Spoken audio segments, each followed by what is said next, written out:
السلام عليكم ورحمة الله وبركاته. أهلا بيكم في حلقة جديدة من قناة مع بعضينا. عشان الباليتات الكلام عليها كتر بعد الفيديو اللي فات، قلت أكلمكم عنها وعن الشغل بيها. الباليتات دي كنز لو الباليتة صالحة للاستخدام، ومش معنى صالحة للاستخدام إن فيها خشب كويس بس، لأ، معناها إن عليها ختم إنها نظيفة ولا تحمل أمراض أو حشرات ضارة. عشان الناس بقى اللي كلموني على الموضوع ده، قلت ابدا بيه واقول لكم عنه، واقول لهم اني وكل يوتيوبر العالم بنستعمل الباليتات عادي جدا بس الامنه، ما تقلقوش. فبعد ما بشيل الدبابيس والزوايد من الخشب، ابدا بقى اقصقص واطلع الاجزاء السليمه من الباليته. فك الباليته ملعون ومتعب، وانا بس محتاج قطع صغيره بطول 40 سم مثلا، يعني في الحدود دي. فبدات بقى بمنشار القرص اشيل الحتت السليمه اللي في النص، بس كده. حلو قوي. وللعلم انا استعملت باليتتين في الفيديو ده، مش باليتة واحده. فخلونا نخش بقى على الشغل.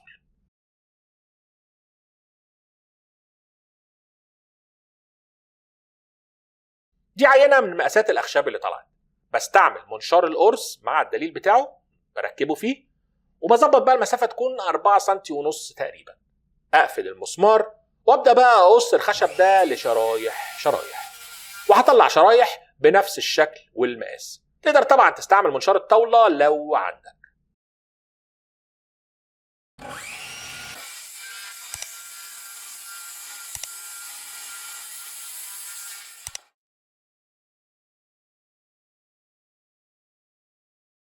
بعد بقى ما قصيت كمية كويسة من الشرايح دي، خشب الباليتات على قد فوائده انما ساعات بيكون مش نظيف او مستوي.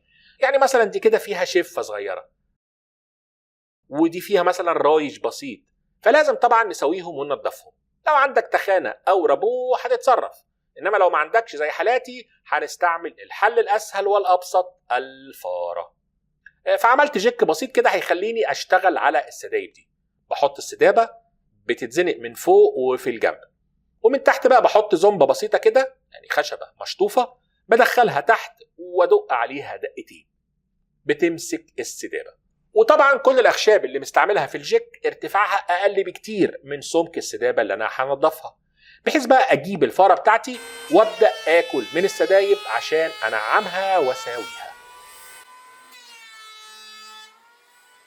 بفك الزنبة فبحصل على خشبة نضيفة سهل أجمعها جنب بعض بعد كده. وهنبدأ بقى ذات نفس الطريقة ننظف كل الخشب اللي قصيناه من الباليتة. ودي مرحلة هي الأصعب والأغلس، أخدت حوالي ساعتين شغل عبال ما نظفت كل السدايب. فأنت بقى ما تستخسرش فينا واحد لايك متين، فضلا وليس أمرا. اللايك بسيط بالنسبة ليك لكنه مهم جدا بالنسبة لينا، فما تنساش تكافئنا بقى.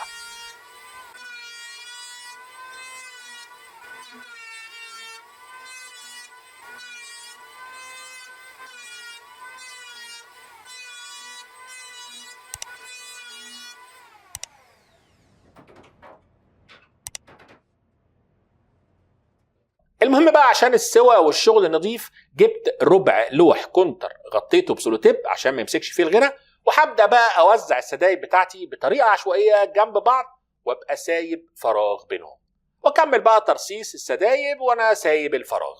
وعشان اخلي الفرق ده ثابت كل مره، عملت ايه بقى؟ جبت شويه قصاقيس نفس تخانه السدايب اللي بشتغل بيها، عشان احط قسقوسه بين كل سدابتين فتحافظ لي على الثبات. كمان الحته بقى اللي طالعه من الناحيه دي هقصها وانقلها الطرف التاني اكمل بيها الصف، عشان السدايب تكفي الفكره بتاعتي. نكمل بقى عشوائيه واحط صف تالت وبرضه اسيب فراغات بالقصاقيس واكمل نفس الفكره. الموضوع هياخد شويه وقت وشويتين غيره. طبعا هراعي واختار ان الوش النضيف من السدابه هو اللي يكون من تحت، لان اللي تحت هو الوش. وببدا بقى اغري الاماكن اللي ينفع تتغرى، واحط السدابه مكانها، واستمر لحد ما اعمل شويه حلوين، حاجه كده بتاعه ربع متر.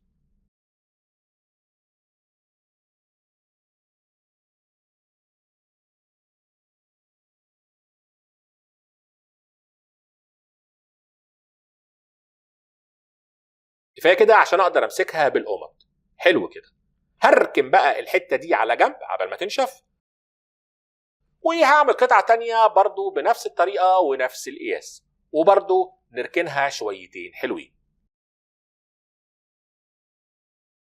تاني يوم بقى وبعد ما نشفوا هبدا بقى اجمعهم في بعض بالغيره وبقمطتين كبار، ونخش بقى على اغلى واطول مرحله وهي الصنفره.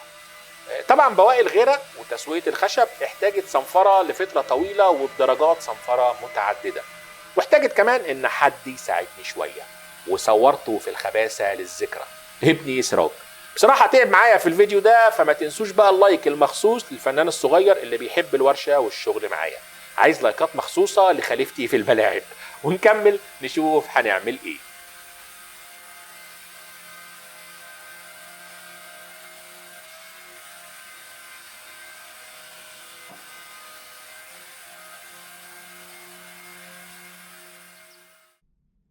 هنبدأ بقى نظبط الأطراف علام بزاوية قايمة، ونبدأ نشيل الزيادات بمنشار القرص.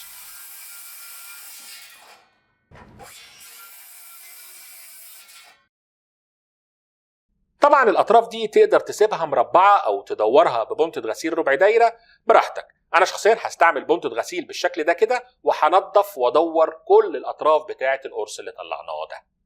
ده راوتر بطارية كنت كلمتكم عنه قبل كده.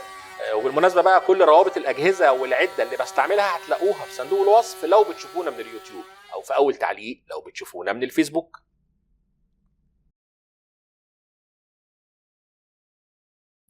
لأن خشب البليتات طبعا أكيد مش مظبوط قوي، فممكن نلاقي أماكن مفرقة أو مفلقة زي الحتة دي، ودي بنعالجها بالمعجون مثلا، أو بخلط شوية نشارة مع غيرها، أو بالوود فيلر. أنا عندي العلبة دي لونها فاتح شوية، هستعملها ولقط بقى كام حته مفرقه كده عشان نخلي اللوح كله ميه واحده ما فيهوش مشاكل، ولما ينشف المعجون هرجع اصنفر تاني. بعد بقى الصنفره والتنظيف نخش على الفينش. انا يا جماعه من عشاق الوان الخشب الطبيعيه، والسدايب بتاعت الباليتا دي مش كلها درجه لون واحده، عشان كده الافضل ان انا اسيبها على لونها، وهديها بقى اي ورنيش لميع شفاف، وشوف بقى انت عايز تدهن ايه وعيش حياتك.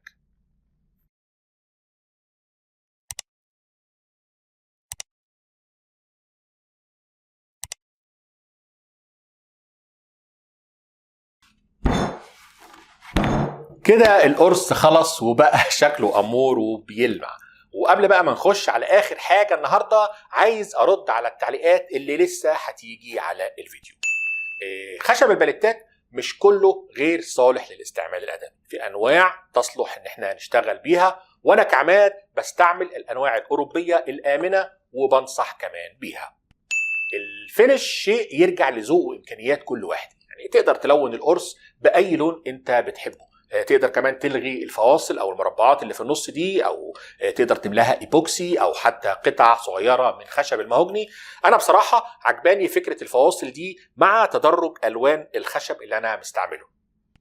الباليتات بيحتاج يكون ليك علاقات عشان تعرف تحصل على نوع امن تستخدمه، مخازن الادويه، شركات المعدات، محلات الجمله، دي الاماكن اللي فيها باليتات نظيفه. وما تنسوش ان في قنوات كتير وفي ناس اكتر عايشه واكل عيشها من الباليتات. اخر نقطه بقى وهي الرجلين اللي هنركبها. تقدر طبعا تعمل رجلين خشب مربعه زي اللي كنا عملناها قبل كده في الكومودينو العجيب، او تخرط لك شويه رجلين، او حتى تشتري رجلين خشب جاهزه، او بقى تعمل زيي وخلي الشكل النهائي احترافي وتركب رجلين زي دي. دي رجلين بتتباع جاهزه وارتفاعها حوالي 50 سم. بنوزع 4 رجلين على الاطراف، وطبعا نسيب من بره مسافه معقوله، وبنركبها بكام مسمار، سواء بقى مسمار بورم على طول، او تركب صاموله دوده مع مسامير ربط عشان تبقى قابله للفك والتركيب، انت واللي تحبه.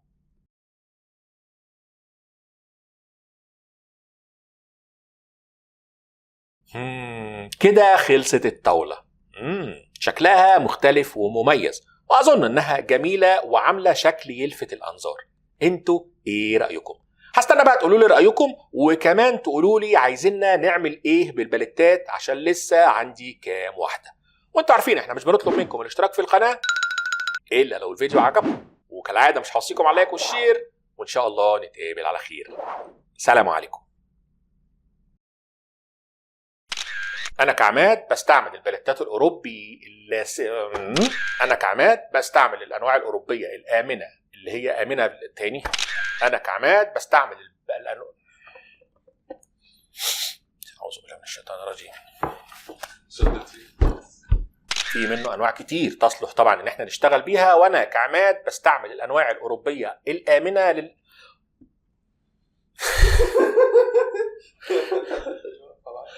الامنه ماشي. يلا بسم الله الرحمن الرحيم.